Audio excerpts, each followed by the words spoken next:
ನಾವು ರಾಜ್ಯ ರಾಜಕಾರಣದ ವಿಚಾರಕ್ಕೆ ಬರೋಣ. 2026 2025 ನನಗನ್ಸುತ್ತೆ ನೀವು ಗಮನಿಸಿದಂಗೆ ಬಹುತೇಕ ಕುರ್ಚಿ ಕಿತ್ತಾಟದಲ್ಲೇ ಮುಗಿದೋಯ್ತು. ಹಿಂಬಾಲಕರು ಅಂತಂದರೆ ಡಿ ಕೆ ಶಿವಕುಮಾರ್ ಜೊತೆಗೆ ಈ ಶಾಸಕರೆಲ್ಲ ಓಡಾಡ್ತಾ ಇದ್ದಾರಲ್ಲ, ಅವರ ಬೆಂಬಲಿಗರು, ಅವರ ಹಿಂಬಾಲಕರು ಅಂತ. ನೀವು ಗುರುಗಳು, ನೀವು ಗುರುಸ್ಥಾನದಲ್ಲೇ ಇದ್ದೀರಿ. ಈಗ ಆ ಹಿಂಬಾಲಕರು ಬೆಂಬಲಿಗರು ನಮ್ಮ ಡಿ ಕೆ ಶಿವಕುಮಾರ್ ಅವರು ಮುಖ್ಯಮಂತ್ರಿ ಆಗ್ತಾರೆ ಅಂತ ಹೇಳ್ತಿದ್ದಾರಲ್ಲ, ಆ ರೀತಿಯ ಯೋಗ ಅವ್ರಿಗೆ ಆದರೆ ಒಂದು ಅರ್ಥ ಮಾಡ್ಕೋಬೇಕು, ಅದನ್ನು ನಿಮ್ಮನ್ನು ಕೇಳ್ತಾ ಇರೋದು. ಅದು ಒಂದು ಅರ್ಥ ಮಾಡ್ಕೋಬೇಕು. ಏನು ಅರ್ಥ ಮಾಡ್ಕೋಬೇಕು ಅಂತಂದರೆ, ಅವ್ರ ಜೊತೆ ಒಡನಾಟ ಮಾಡಿ ಸಾಕಷ್ಟು ಜನ ಎಮ್ ಎಲ್ ಎಗಳಾಗಲಿ, ಅವರ ಊರಿನ ಜನಗಳಾಗಲಿ ಅಷ್ಟು ನಂಬಿಕೆ ಇಟ್ಟು ಅವ್ನು ಪ್ರೀತಿ ಮಾಡಿದ್ಮೇಲೆ ಅವರ ಬಯಸೋದು ಸರಿಯಾಗಿದೆ.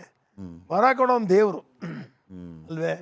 ನೋಡಿ, ಪಾಂಡವರು ಏನು ತಪ್ಪು ಮಾಡಿದರು? ಏನು ತಪ್ಪು ಮಾಡಲಿಲ್ಲ. ಕೃಷ್ಣ ಅನುಗ್ರಹ ಇತ್ತು. ಆದರೂ ಕೂಡ ಅರಣ್ಯದಲ್ಲಿ ವಾಸ ತಪ್ಪಿಸ್ಕೊಳ್ಳೋಕ್ಕಾಗಲಿಲ್ಲ, ದ್ರೌಪದಿ ಬಿಡಿಸೋಕ್ಕಾಗಲಿಲ್ಲ, ಜೀವದಲ್ಲಿ ಸೋಲು ತಪ್ಪಿಸ್ಕೊಳ್ಳೋಕ್ಕಾಗಲಿಲ್ಲ. ಕಡೆಗೆ ಕೃಷ್ಣನ ಪಾದವನ್ನೇ ಹಿಡಿದರು. ಆದರೆ ಅವರು ಎಷ್ಟು ವರ್ಷ ರಾಜ್ಯವನ್ನು ಆಳಿದ್ರು? ಹಸ್ತಿನಾಪುರವನ್ನು 1000 ವರ್ಷ ಆಳ್ಬಿಟ್ರು. ಕೌರವರು ಎಷ್ಟು ಕಾಲ ಇದ್ದರು? 1.5 ವರ್ಷ ಅಷ್ಟೇ ಕಾಲ ಇದ್ದರು. ಪಾಂಡವರ ಗತಿ ಆಗಿದ್ದು, ಪಾಂಡವರಿಗೆ ದೈವ ಬಲವಿತ್ತು, ಧರ್ಮಕ್ಕೆ ಜಯ ಇತ್ತು. ಧರ್ಮವೇ ನ್ಯಾಯದ ಮೂಲವಯ ಅಂತ ಹೇಳಿದ್ದಾನೆ. ಏನೋ ಧರ್ಮದ ಇನ್ನೊಂದು ಅರ್ಥ ಅಂದರೆ, ಯಾವಾಗ ಮನುಷ್ಯ ಸಂತೋಷ ಬರುತ್ತೆ ಅವನು ಧರ್ಮದಲ್ಲಿದ್ದಾನೆ ತೀರ್ಮಾನ. ಅದು ಹೇಗಿದೆ ಗ್ರಹಗತಿ ಡಿ ಕೆ ಶಿವಕುಮಾರ್? ಅದಕ್ಕೆ ಅಲ್ಲಿಗೆ ಬಂದೆ. ಈಗ ಇಲ್ಲ, ನಿಮ್ಗೆ ಅಲ್ಲಿಗೆ ಬಂದೆ. ನೀವು ಕೌರವರ ಜೀವನ ನೋಡಿದ್ರಿ, ಪಾಂಡವರ ಜೀವನ ನೋಡಿದ್ದೀರಾ. ಕೌರವರಿಗೆ ಎಲ್ಲ ಇತ್ತು, ಎಲ್ಲ ಇದ್ದರೂ ಕೂಡ ಗೆದ್ದರು, ಎಲ್ಲ ಆದರು.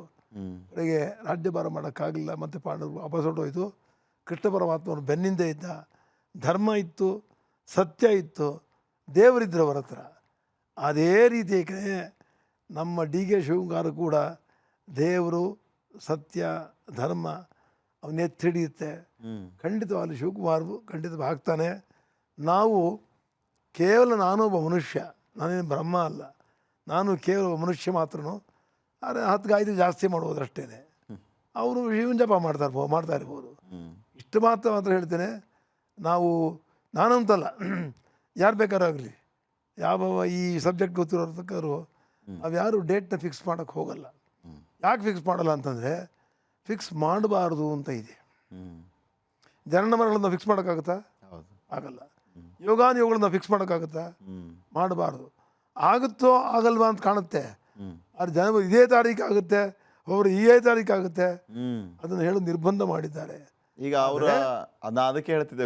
ಆದರೆ ಅವರ ಹಿಂಬಾಲಕರು ಕೆಲವರು ಶಾಸಕರುಗಳಿದಾರಲ್ಲ, ಅವರು 6ನೇ ತಾರೀಕು 9ನೇ ತಾರೀಕು 2 ಡೇಟ್ ಕೊಡ್ತಿದ್ದಾರೆ. ಅಲ್ಲಿಗೆ ಬಂದೆ. ಆದರೆ ಏನಾಗಿದೆ ಅಂತಂದರೆ, ಈಗ ವೃಷಭ ರಾಶಿ 8ನೇಮಲ್ಲಿ ಸೂರ್ಯ ಇದ್ದಾನೆ, ಧನು ರಾಶಿಯಲ್ಲಿದ್ದಾನೆ. ಅಲ್ಲಿರುವಾಗ ಬರೀ ಗಲಾಟೆ. ದಿನ ಒಬ್ಬರು ಒಂದು ಹೇಳ್ತಾನೆ ಇದ್ದಾನೆ. ಆಯಿತು, 2 ವರ್ಷದಿಂದ ಏನು ಕೆಲಸ ಮಾಡಿದ್ದಾರೆ ಹೇಳಿ ಕಾಂಗ್ರೆಸ್ ಸರ್ಕಾರ? ಏಕಿ ಗ್ಯಾರಂಟಿ ಘೋಷಣೆ ಮಾಡಿ BJPಯನ್ನು ತೆಗೆದ್ರು. ಸಂತೋಷ ಆಗಲಿ. BJP ಏನು ಕೆಲಸ ಮಾಡಿಲ್ಲ, ಅವರು ಏನು ಕೆಲಸ ಮಾಡಿಲ್ಲ. ಬೊಮ್ಮಾಯಿ ಅವರಿಗೆ ಅಂತ ಭಾರಿಯಾದ ಒಂದು ದೊಡ್ಡ ದೇವರಿಗೆ ಗಿಫ್ಟ್ ಕೊಟ್ಟ. ಏನೇನೋ ಮಾಡಬಹುದಾಗಿತ್ತು, ಅವರು ಏನು ಮಾಡೋಕ್ಕಾಗಲಿಲ್ಲ. ಅವರು ಗ್ಯಾರಂಟಿ ಅನೌನ್ಸ್ ಮಾಡಿದ್ರು. ಆದರೆ ನಾನು ನಿಮ್ಗೆ ಏನು ಹೇಳ್ತೀನಿ ಅಂತಂದರೆ, 14ನೇ ತಾರೀಕು ರಾತ್ರಿ ಕಾಲದಲ್ಲಿ ಮಕರಕ್ಕೆ ಸೂರ್ಯ ಬರ್ತಾನೆ. ಮಕರ ಸಂಕ್ರಾಂತಿ ಅದೇ ಜನವರಿ 14. ಅಂದರೆ ಸೂರ್ಯನು ಮೇಲ್ಮುಖವಾಗಿ ಹೋಗ್ತಾನೆ. ಆದರೆ ಹಿಂದೆ ಒಂದು ವಾರಕ್ಕೆ ಹೋಗ್ಬೋದು ನಾವು. 9ಕ್ಕೆ ಒಂದು ವಾರ ಎಷ್ಟಾಯಿತು? 2ನೇ ತಾರೀಕು ಇಟ್ಕೋತೀರಾ? 2ನೇ ತಾರೀಕು ಇಟ್ಕೋತೀರಾ? ಹಿಂದೆ ಅಂದ್ರೆ ಹೌದು, ಹಿಂದೆ 2ನೇ ತಾರೀಕು. 2ನೇ ತಾರೀಕು ಇಟ್ಕೊಳ್ಳಿ.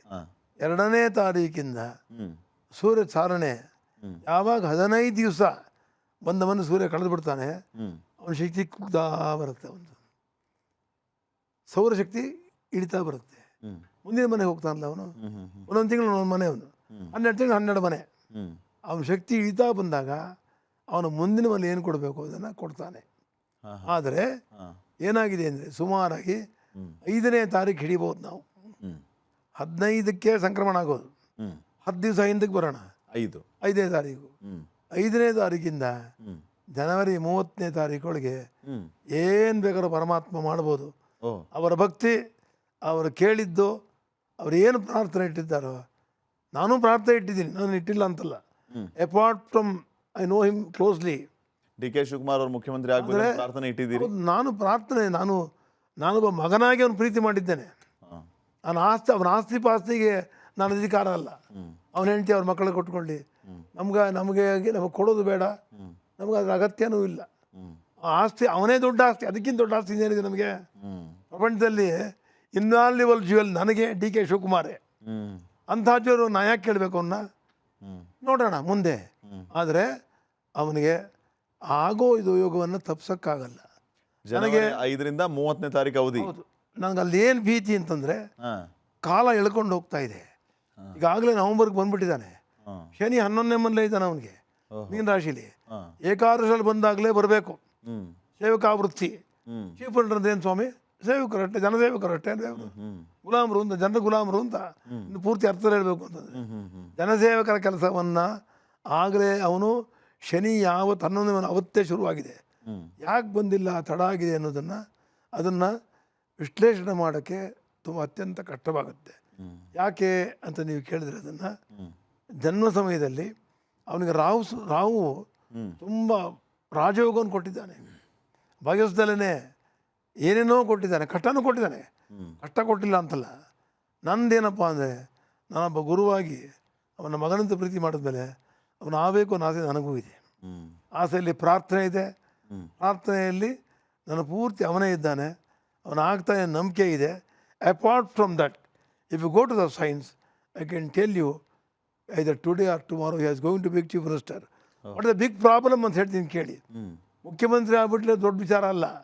1 ವರ್ಷ 2 ವರ್ಷ ಇದೆ ನೋಡಿ. ಇದು 26-27 ಕಳೆದ್ಬಿಟ್ರೆ ಎಲೆಕ್ಷನ್ ಏನು ಬಂದ್ಬಿಡುತ್ತೆ. 27 ಮೇಯಿಂದ ಹೋಯ್ತು ನಿಮಗೆ. ಏನೂ ಮಾಡೋಕ್ಕಾಗಲ್ಲ. 1 ವರ್ಷದಲ್ಲಿ ಏನು ಮಾಡೋಕ್ಕಾಗುತ್ತೆ? ಅವನು ಏನೇನು ಮಾಡಬಲ್ಲ. ಟೈಮ್ ಎಳ್ಕೊಂಡು ಹೋಗ್ತಾ ಇದ್ರೆ ಕಾಂಗ್ರೆಸ್ ಹೆಂಗೆ ಕಟ್ತಾನೆ? ಅದು ಬೇಕಾದ ಎಲೆಕ್ಷನ್ ಬೇಕಾದ ದುಡ್ಡಲ್ಲಿ ತರ್ತಾನೆ. 1000 ಕೋಟಿ ಬೇಕೆ? ಈ ಗ್ಯಾರಂಟಿ ಸ್ಕೀಮೆಲ್ಲ ತೆಗೆದುಹಾಕಿ ಜನಗಳಿಗೆ ಇಷ್ಟಪಡೋದನ್ನು ಮಾಡಿ ಜನಗಳನ್ನು ನಂಬಿ ಮನೆಗೆ ಹೋಗಿ ಸುತ್ತಾಡಬೇಕು, ಜಿಲ್ಲೆ ಓಡಾಡಬೇಕು, ಯಾವ್ರಿಗೂ ಹೋಗಬಾರ್ದು. ದಿನ ಬೆಳಗಾದರೆ ಒಂದೊಂದು ಡಿಸ್ಟ್ರಿಕ್ಟು ಬೆಂಚ್ ಕಲ ಮೇಲೆ ಕೂತ್ಕೋಬೇಕು. DC ಕಾಂಪೌಂಡಲ್ಲಿ ಎಲ್ಲಿ ಬಂಗ್ಲೋ ಇದೆಯೋ ಬೆಂಚ್ ಕಲ ಮೇಲೆ ಕೂತ್ಕೋಬೇಕು, ಜನನ ಸೇರಿಸ್ಬೇಕು, ಅಲ್ಲಿ ಮಾತಾಡಬೇಕು. ಒಳ್ಳೆ ಜನ ಹುಡುಕಿ ಟಿಕೆಟ್ ಕೊಟ್ಟರೆ ಗೆಲ್ತಾರೆ. ಆದರೆ ಅದನ್ನು ಮಾಡೋಕ್ಕೆ ಸಮಯ ಬೇಕಲ್ಲ. ಕಾಂಗ್ರೆಸ್ನವ್ರು ಸಮಯ ಮಾಡಿಕೊಡ್ಬೇಕು ಅದಕ್ಕೆ. ಇಲ್ಲ ಅಂತ ಹೇಳಬೇಕು. ಸುಮ್ಮನೆ ಎಳೆದಾಯಿದ್ರೆ ಏನು ಉಪಯೋಗ ಆಯಿತು? ಅಥವಾ ಬೇಡ, ಕೊಡದೇ ಬೇಡ, ಇರಲಿ, ಅವನ ಹಣೆ ಬರ ಇರ್ತದೆ, ಸಿಕ್ಕುತ್ತೆ.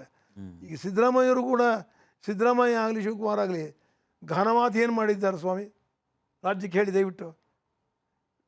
ಆರಂಭ ಆಗಿ ಗ್ಯಾರಂಟಿ ಮುಖ್ಯಮಂತ್ರಿಗಳಾಗಿ ಆಗಿದ್ದರಿಂದ ಗ್ಯಾರಂಟಿ ಒಂದು ಯೋಜನೆ ಬಿಟ್ಬಿಟ್ರೆ ಜನಕ್ಕೆ ಇನ್ನೇನು ಮಾಡಿದ್ದಾರೆ?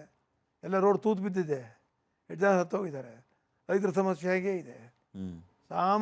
ಒಂದು ನ್ಯಾಯವಾದ ಬೆಲೆಯನ್ನು ಕೊಡೋಕ್ಕೆ ಫಿಕ್ಸ್ ಮಾಡೋಕ್ಕಾಗಿಲ್ಲ ಸರ್ಕಾರಕ್ಕೆ. ಬೆಳೆಗೆ ಏನು ಮಾಡೋಕ್ಕೆ? ಯಾರು ಹೊಸ ಇಂಡಸ್ಟ್ರಿ ತಂದಿಯಾರ ಇಲ್ಲಿಗೆ? ಇರೋಬರೋ ಅಂಡರ್ಸ್ಟ್ಯಾಂಡ್ ಅಲ್ಲ, ಜಾಗ ಕೊಡ್ದಲೆ ಆಂಧ್ರ ಗಿಂದ್ರ ಆ ಕಡೆ ಎಲ್ಲ ಹೊಟ್ಟೋಯ್ತು ನೋಡಿ.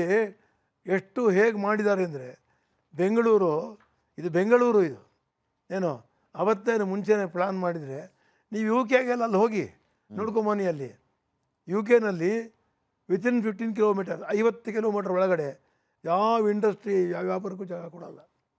ಆ ನಿಯಮ ತಂದು 50 ಕಿಲೋಮೀಟ್ರ್ ಆಚೆ ಕೋಲಾರ, ನೀವು ತುಮಕೂರು, ಈ ಕಡೆ ಬಿಜಾಪುರ, ಹುಬ್ಬಳ್ಳಿ ಆ ಕಡೆ ಕೊಟ್ಬಿಟ್ಟಿದ್ರೆ ಟ್ರಾಫಿಕ್. ಇವನ್ನೆಲ್ಲ ಮಾತಾಡ್ತಿರ್ತಾರೆ ಗುರುಗಳೇ ಶಿವಕುಮಾರ್ ಅವರು ನಿಮ್ಮ ಜೊತೆಗೆ? ಖಂಡಿತ ಮಾತಾಡ್ತೀನಿ. ನನಗೇನು ಭಯ ಇಲ್ಲ ಅವ್ನ ಕಡೆ. ಯಾಕಂದರೆ ನಾನು ಯಾವತ್ತೂ ಕೈ ಒಡ್ಡೋನಲ್ಲ. ನಾನು ನಮ್ಮ ಅಪ್ಪ ಕರೆಸಿದ್ದು ಅಂದರೆ ಸಲಹೆ ಈ ಥರ ಆಗ್ತಿದೆ ಮಾಡಿ ಅಂತ ಸಲಹೆ ಕೊಡ್ತೀನಿ. ಏನೂ ಅಲ್ಲ, ನಂಗೆ ತಲೆ ಕೆಟ್ಟರೆ ಹೀಗೆ ನೀವು ಮಾಡಬೇಕು ಅಂತ ಹೇಳ್ತಕ್ಕಂಥವ್ನು. ಹೇಳಿದಿರಿ? ನಾನು ಯಾಕೆ ಕೇಳಬೇಕು ಸ್ವಾಮಿ? ಕೆ ಶಿವಕುಮಾರ್ ಅವ್ರು ಹೇಳಿದಿರಿ? ಖಂಡಿತ ಹೇಳ್ಬೇಕಲ್ವ. ನಾನು ಮಗನಾಗಿ, ತಂದೆಯಾಗಿ, ಗುರುವಾಗಿ ನಾನು ಖಂಡಿತವಾಗಿ ಹೇಳ್ಬೇಕು ಹೀಗೆ ನಡಿಬೇಕು ಅಂತ. ನನಗೆ ಮಾಡಿದ್ರೆ ಅವ್ನಿಗೆ ಒಳ್ಳೇದು, ಮಾಡಿದ್ರೆ ನನಗೆ ನಷ್ಟ ಇಲ್ವಲ್ಲ. ನಾನು ಗುರುವಾಗೇ ಇರ್ತೀನಿ. ಮಾಜಿ ಆಗೋರು ಇವ್ರುಗಳಲ್ಲ, ನನಗೆ ಯಾವತ್ತು ಮಾಜಿ ಕೇಳಕ್ಕಾಗಲ್ಲ. ಒಪ್ತಿರ ಮಾತು? ಆದ್ದರಿಂದ ದೇವರ ದಯೆ ಇದೆ ಅವನಿಗೆ, ಮುಖಾಂಬಿಕಾ ಕೃಪೆ ಇದೆ, ಸುಬ್ರಹ್ಮಣ್ಯ ಕೃಪೆ ಇದೆ. ಎಲ್ಲಕ್ಕಿಂತ ಗುರು 2ನೇ ಮನಲ್ಲಿದ್ದಾನೆ. ಗುರು ದತ್ತಾತ್ರೇಯನ ಪರಿಪೂರ್ಣವಾದ ಅನುಗ್ರಹ ಆಶೀರ್ವಾದ ಇದೆ. ದೇವರೇ ಅವನಿಗೆ ತಂದುಕೊಡ್ತಾನೆ ಅಂತ ನಾನು ಖಂಡಿತ ಹೇಳಬಲ್ಲೆ.